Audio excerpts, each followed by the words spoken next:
inspired by the holy man, Gautama left the palace for good. He tried to learn from other holy men. He almost starved himself to death by avoiding all physical comforts and pleasures, as they did. Perhaps unsurprisingly, it didn't bring him solace from suffering. Then he thought of a moment when he was a small boy. Sitting by the river, he'd noticed that when the grass was cut, the insects and their eggs were trampled and destroyed. As a child, he'd felt a deep compassion for the tiny insects. Reflecting on his childhood compassion, Gautama felt a profound sense of peace. He ate, meditated, and finally reached the highest state of enlightenment, nirvana. It refers to the blowing out of the flames of desire. With this, Gautama had become the Buddha, the awakened one. The Buddha awoke by recognizing that all of creation, from distraught ants to dying human beings, is unified by suffering.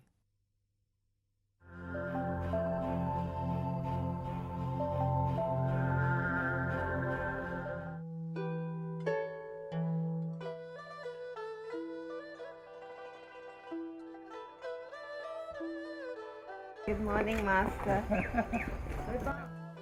For the past few years, Master Chin Kung has been living in this beautiful old house in Sha Tin, Hong Kong, donated by a follower for his use.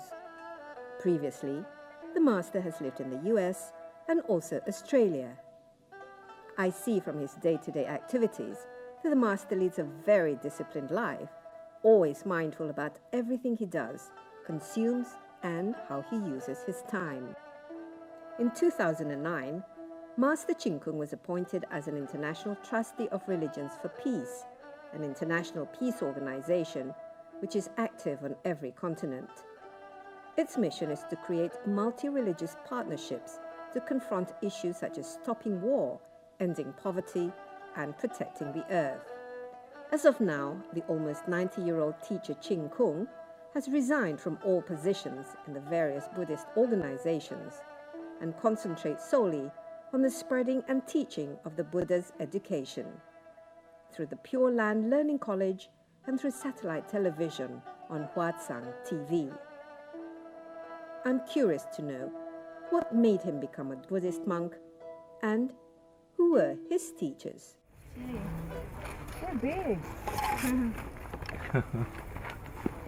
Maybe because of the organic fertilizer. Like, the vegetables look very healthy. So all the vegetables here are grown organically and only natural manure is used. So there are over 40 different types of vegetables, and this is, I guess, what the Master eats every day. So, and the water here, it comes from the mountain. It's very, very pure. So every day the Master walks around the garden for an hour, and his other exercise, he says, is he prostrates himself in front of the Buddha for 1 hour every morning. So it's good for his health. So imagine he is almost 90 years old and he's still very energetic, very healthy, and really incredible what he still does at his age.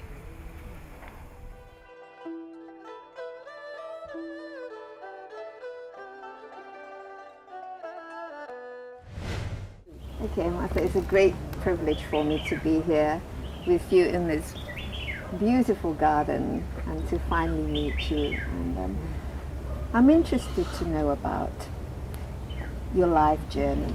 I mean, you've been teaching Buddhism for over 60 years.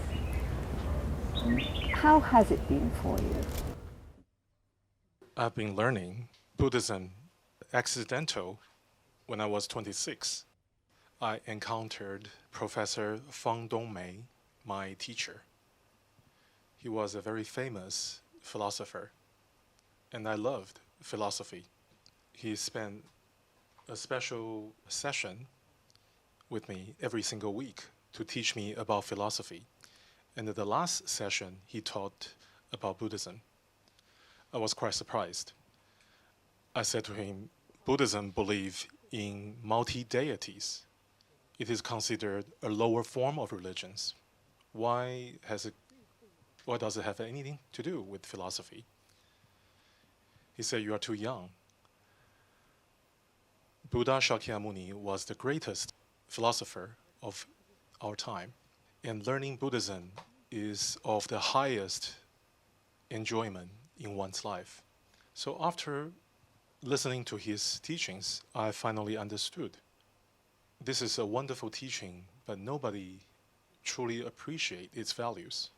To learn about Buddhism is the highest form of enjoyment. I truly believed it afterward. That's how I started learning about Buddhism. I'm interested to, you as a master and teacher, and you teach people all over the world. And in your life journey until now, what do you think is the most important thing that people need to be educated on? The teaching to be found in Buddhism is very inclusive, comprised of many different aspects. It's greater than what's being taught in the universities.